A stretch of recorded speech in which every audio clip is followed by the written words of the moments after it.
U.S. domestic audience is very much a whiskey drinking audience. The tariffs have been coming and going. There's a lot of uncertainty and a lot of volatility. It's looking like most likely in the next month or two, some of that uncertainty will fade away. There'll still be significant volatility. From 2018 to 2021, there were retaliatory 25% tariffs on U.S. whiskey.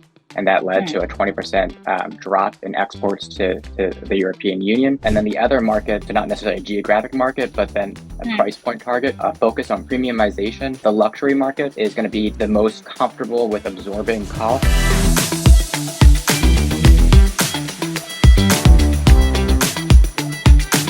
So very good morning and very good afternoon to everybody who is attending this webinar. This is our third webinar that we are doing under the umbrella of Bartender Spirits Award. With us today, we have Zachary. He is one of our regional and category brand ambassador for Bartender Spirits Award, and especially for the bourbon category. So we thought that it's a category which is right now hot, and as well, there is a lot of brands that have they are coming in this category and have a huge lineup of questions to understand to how to get into US distribution, how to pitch to the buyers, where is the opportunity, where's the gap that they have in bourbon portfolio, let's say. Topic that we have selected today is how to win over bartenders, buyers, and distributors. So we are going to talk more about how to crack the on-premise and also how to get into the right portfolio of an importer and a distributor. Before that, let's have an introduction of Zach. So why don't you introduce yourself, Zach, and especially this category, why you're so passionate about bourbon and how come the specialization in this category has been developed. So thank you very much. I want to thank you and the Bartender Spirits Awards for hosting this and putting together this webinar. So thank you very much. My name is Zachary Faden. I am the regional and category ambassador for the Bartender Spirits Awards, specifically for bourbon. My original path, I thought I'd be a college professor and then end up getting distracted as a kind of, I was applying to PhD programs. And my friend said, well, instead of staying with your parents over the summer, come down, I can get you a job. As it can only happen in the DC environment, I accidentally became a defense contractor. And I did that for several years and getting my top choice of PhD programs. And then this entire time, I realized that I was drinking cocktails, reading cocktail books, going to cocktail bars, and realized that was the world that I wanted to do.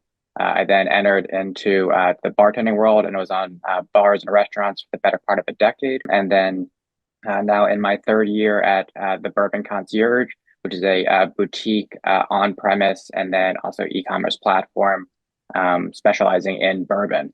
So I definitely have always loved the category of bourbon, whether it's in cocktails, whether it's sipped neat, both kind of new up-and-coming brands as well as vintage established brands that, whether they've been well matured or they've, haven't been distilled in the last 50 years. I just love the history, love the stories.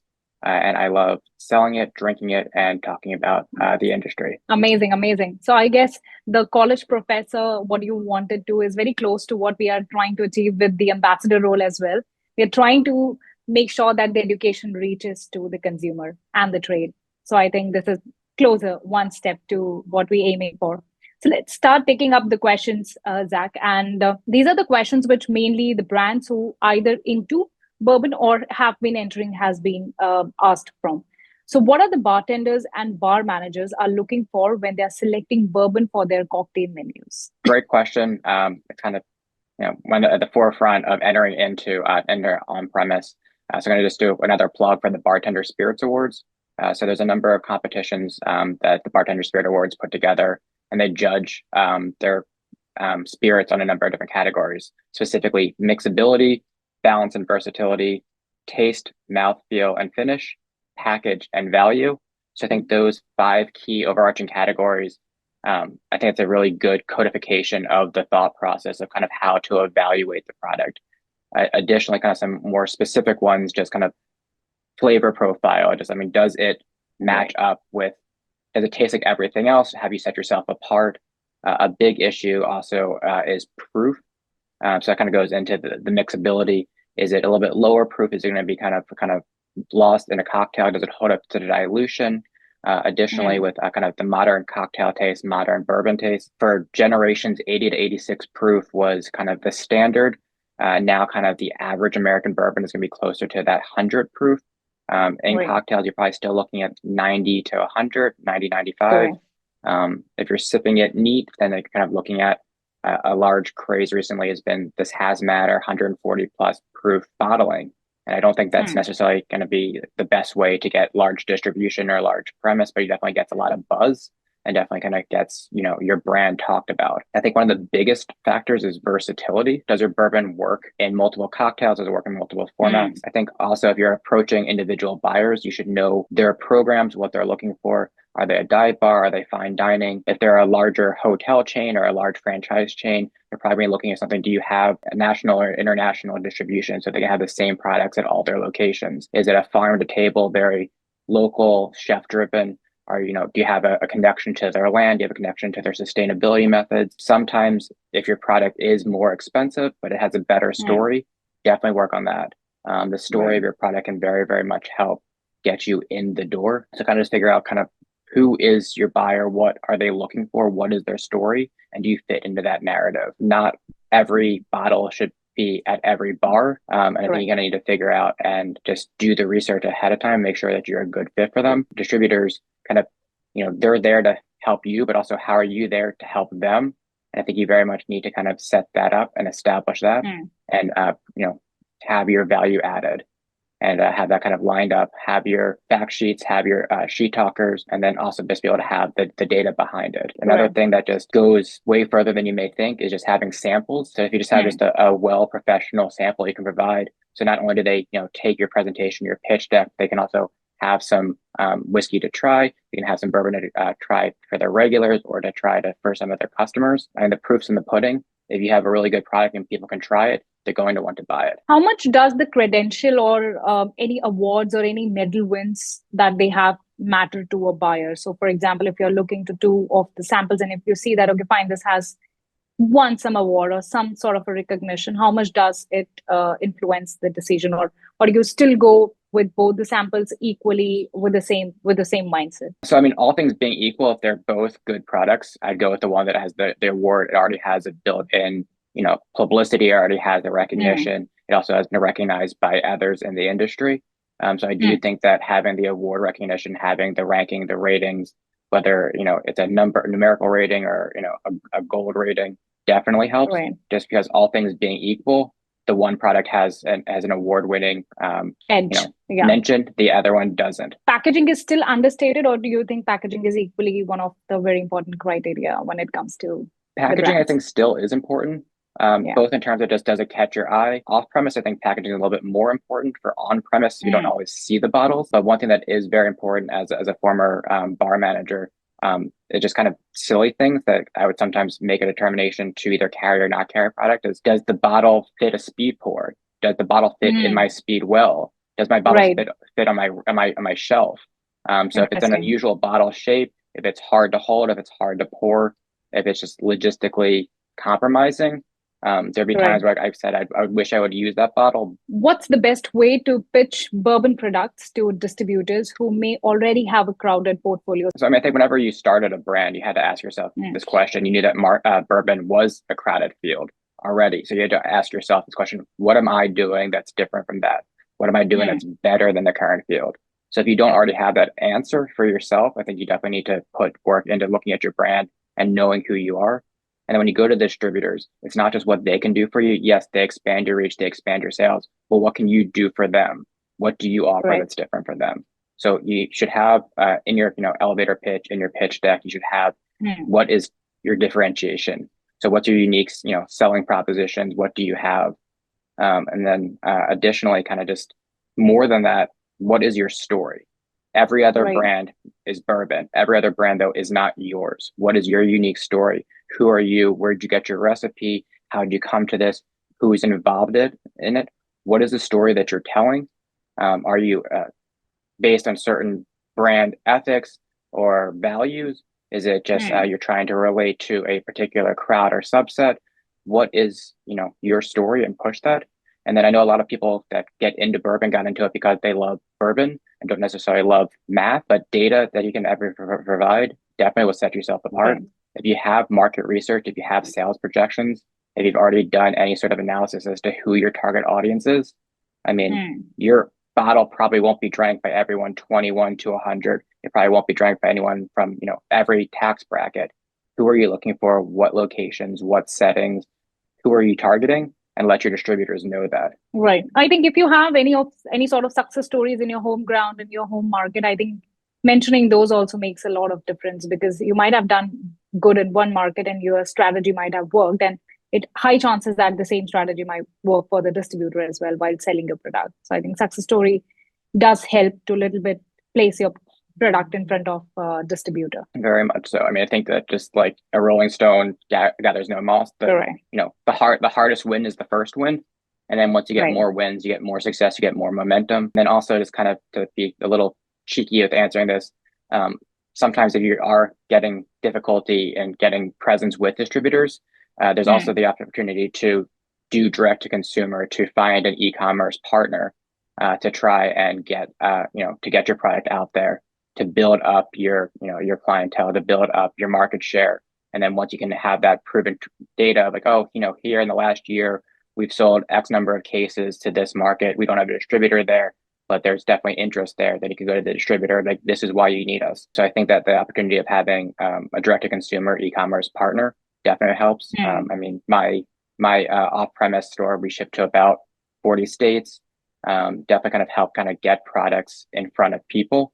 And then you get that all that data. You can get, where it was sold, any other marketing information you can get, and then go to the distributors. So instead of selling 1 or 2 cases a week, you can then try and bump that up to 10, 20, 30 cases a week, and definitely kind of scale. Right. I think D2C is one of the amazing distribution strategy if used well.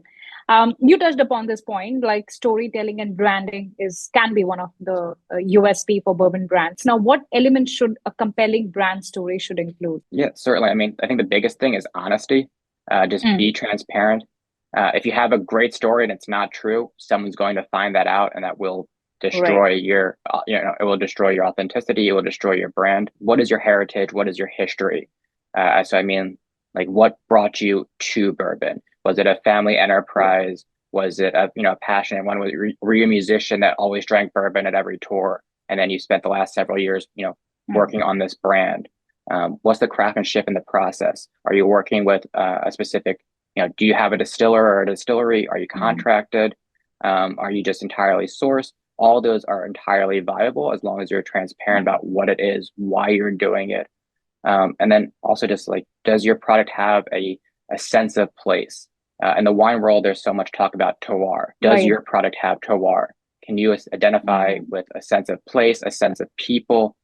When you taste your product, when you sell your product, are you also selling the community? And I think that's a very important aspect of the storytelling. Your bottle doesn't exist. Your brand doesn't exist in a vacuum. You should be connected with it. It should be connected to a place. And then being able to build emotional connection.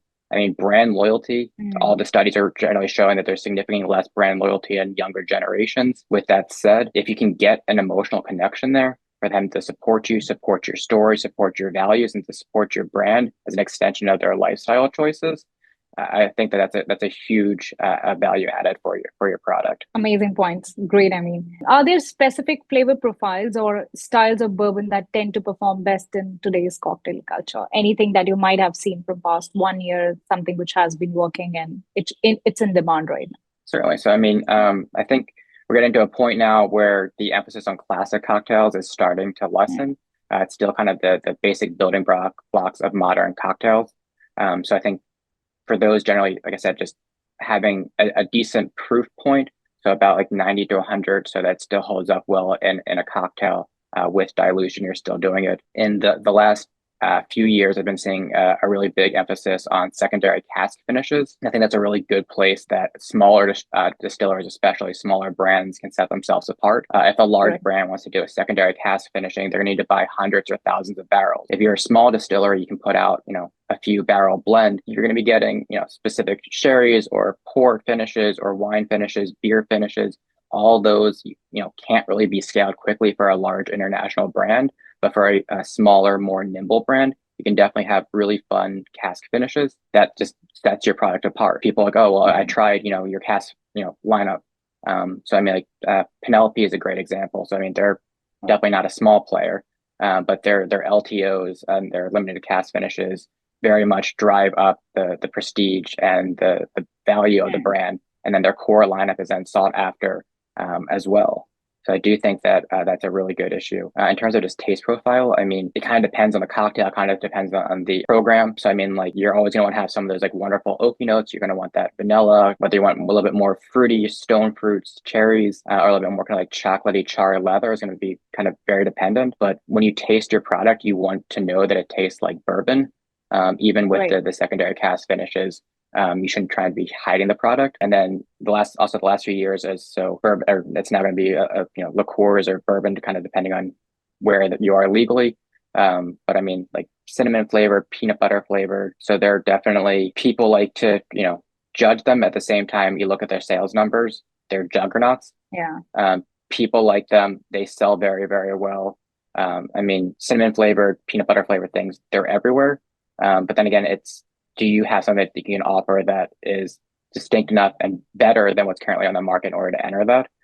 So I do think just sticking to high quality, good story, honestly transparent, and then being able to offer the best product at the best price is what bartenders are looking for.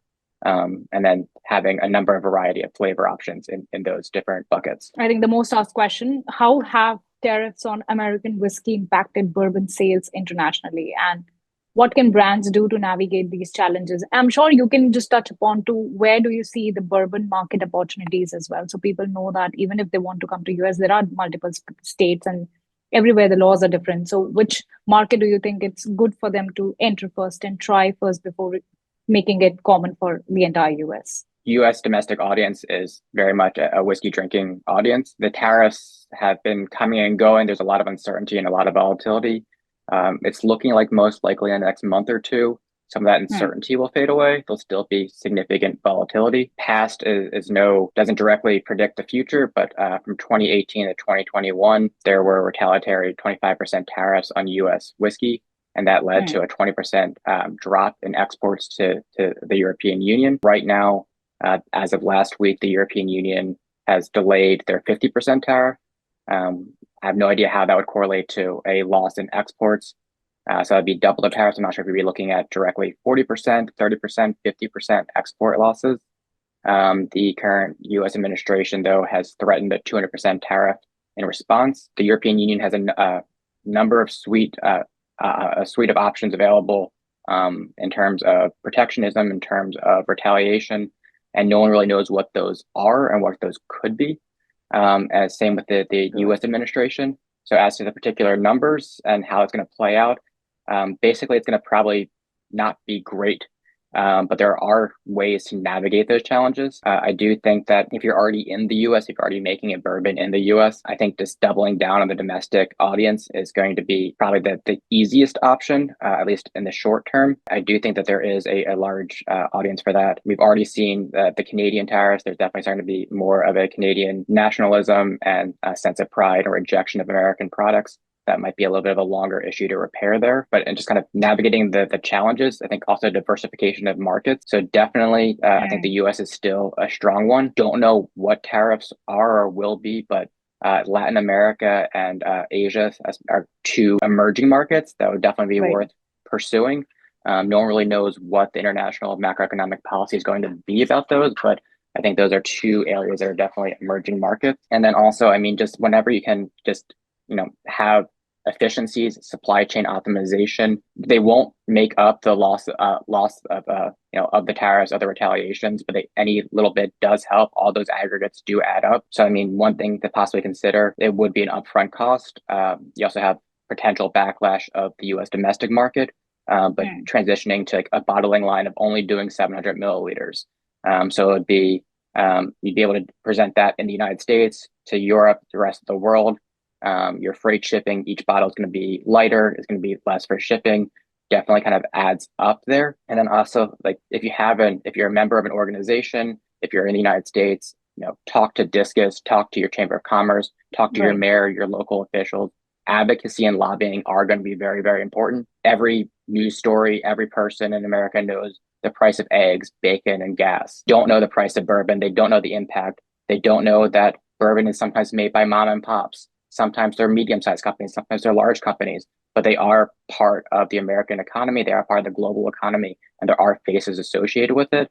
So I do think that advocacy and lobbying are extremely important. And then the other market, so not necessarily a geographic market, but then a price point target, a focus on premiumization. The luxury market is going to be the most comfortable with absorbing costs. So if you do have a higher end offering, if you do have if you do have LTOs, the higher price market is, much more able to in the premium world, you're much more able to, absorb those higher costs associated with tariffs and with the global macroeconomic shakeup that is currently underway. Amazing. I think very well said that there are other markets as well. Of course, that if you have set your mind to come to US, there has to be a couple of ways, but then Asia is definitely coming as one of a very good emerging market for spirits. So are there particular market that remains strong for bourbon despite the trade tensions and whatever the trade environment is right now? So the United States isn't monolithic.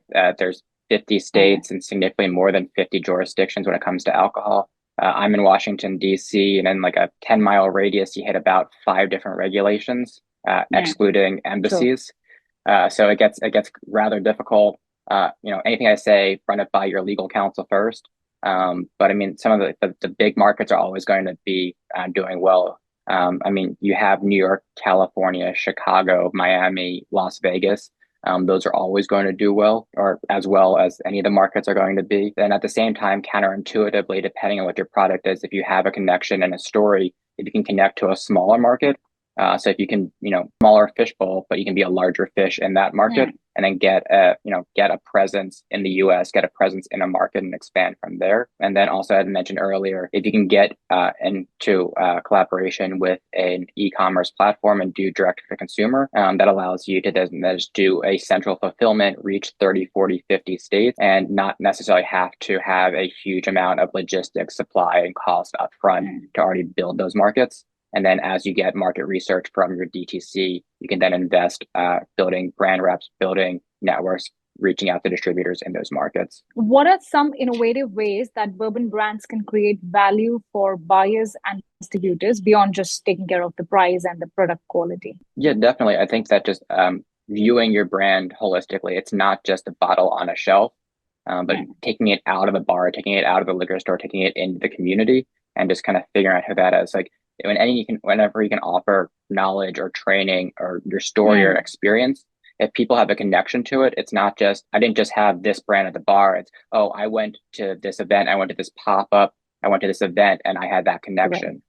So if you can do those events in market, but also if you do have a distillery, if you can, bring people there, show them that if you not only retail community, but also the buyers and distributors, if you can have a distributor sales team spend a weekend at your distillery, I feel like, that connection, this like kind of adult sleepaway camp where, oh, this is fantastic.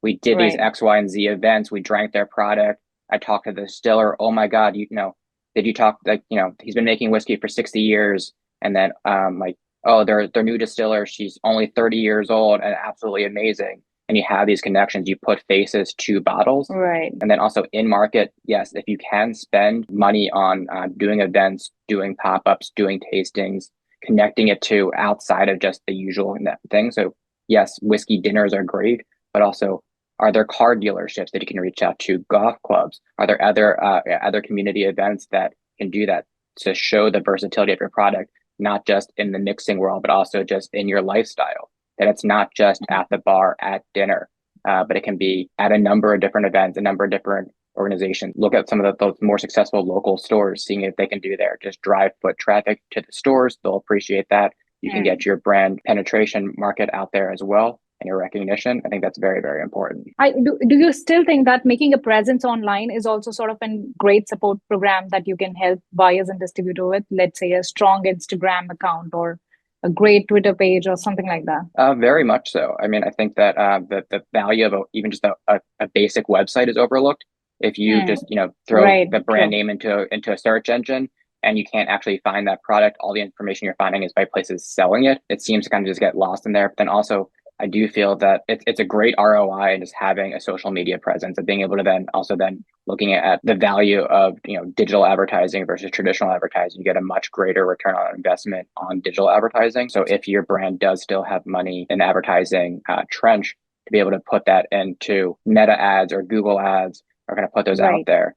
I think you're going to get much more eyeballs, much more information, much more usable information than if you were to do like run an ad in a traditional publication or on radio Correct. or TV. So I think you True. get a much better audience and also much better information to kind of comb through and then refine your advertising, refine your searches, and refine your storytelling. Zach, help us in terms of understanding pricing. So, what sort of pricing you have seen any bourbon brand can start working with? What should be the pricing when they're entering in the market, or how do you see the positioning and pricing for the bourbon brands? I think there's just a wide range there. So I think it's the best product at the best price point, and that kind of varies. There are some brands that are trying to enter the market at more of a premium product.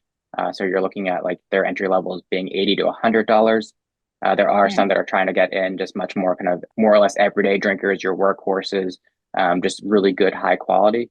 So I still think that like around that like $40 to $50 range, $40 to $60 range is where you're really looking for, where there's usually enough, meat on the bone.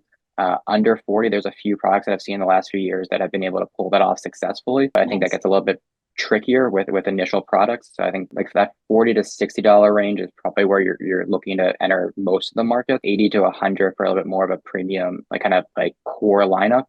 Then LTOs can kind of be all over the place, but just first establish a core lineup. Some brands, whether they're smaller brands, even more established brands, just creating too much portfolio. And then it's kind of hard to keep track of it as someone in the industry, let alone as someone just walking into, a bar or a restaurant and seeing 6, 7, 8 offerings all at the same brand. You don't know what the difference is. You don't know why one bottle is $30 and one bottle is $500. And it kind of just, it's a little off-putting. So I do think just having a core solid lineup, 2, 3, 4 products that is consistent, gets your brand out there. And then once or twice a year, if you want to do a really special bottle that you feel passionate about, that, sets yourself apart, please do that. How much are we seeing this category growing in US? Like how much do you, if you have to just motivate an existing brand, what would be your say for this category? I kind of see several different trends. I actually, in the next like 18 months to 2 years, I do see a lot of smaller distilleries possibly struggling.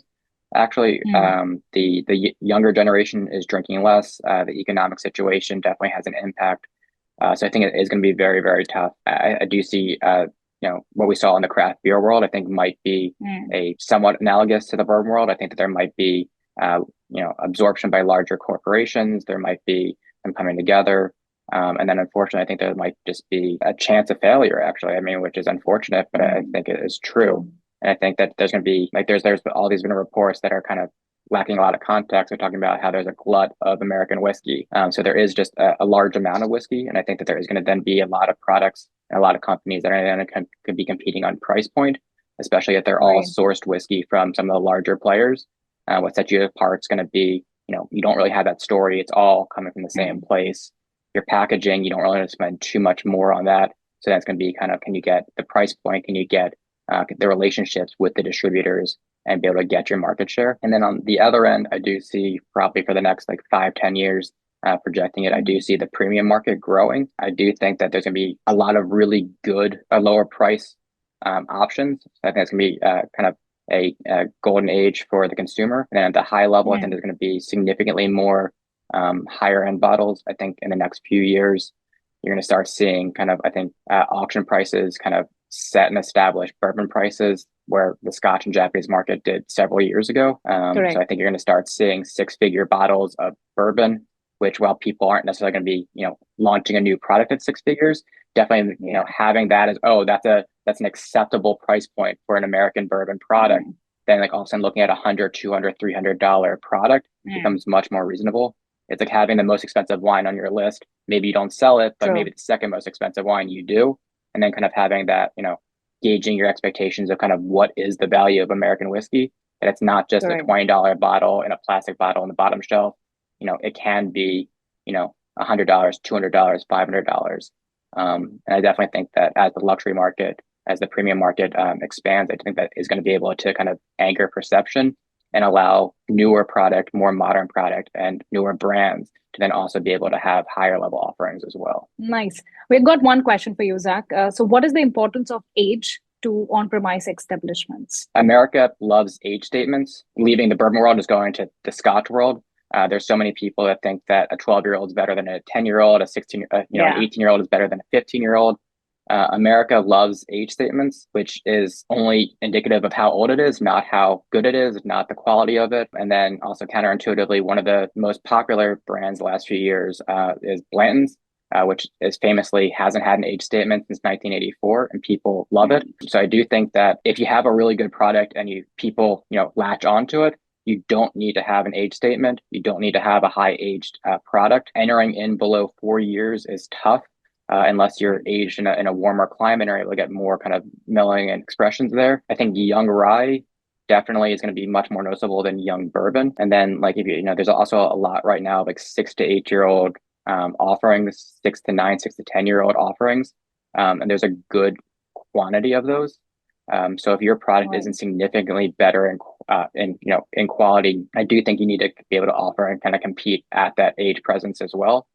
So I think like the US market is much more open to like 6 to 8 years old as opposed to, 2 to 4 years old. Also, once again, with the kind of the fetishization of age statements, as soon as you hit 10 years old, as soon as you get double digits on there, people do have a much higher expectation that it is kind of, a 10-year-old product isn't 1 year better than a 9-year-old product for sales. It's significantly better.